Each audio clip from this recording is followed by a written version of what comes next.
కాశ్మీర్‌లో చీనాబ్ నది మీద వంతెనకి సంబంధించి సరే అసలు బ్రిటిషోడు కూడా కట్టలేని రైల్వే లైన్ జమ్మూ కాశ్మీర్ మధ్య కట్టగలగటం ఒక ఎత్తు. అట్ ద సేమ్ టైం భారతదేశ చరిత్రలోనే కాదు ప్రపంచ చరిత్రలోనే ప్యారిస్‌లో ఉన్నటువంటి ఈఫిల్ టవర్ కంటే ఎత్తైనటువంటి రైల్వే వంతెన అన్నది మరొక ఎత్తు. ఇదంతా ఒక అయితే ఈ ప్రాజెక్ట్ విషయంలో మరొక స్పెషల్ ఏంటంటే మాధవీలత.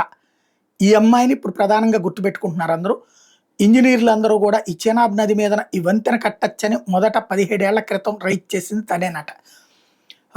ఏదైతే 4 సార్లు అదే మామూలుగా అయ్యేటటువంటి స్టీల్ కంటే 4 రెట్ల స్టీల్ ఎక్కువ అవుతుంది ఈఫిల్ టవర్ కంటే కూడా అని చెప్తే ప్రభుత్వాలు పక్కన పెట్టినాయి కాంగ్రెస్ ప్రభుత్వాలు.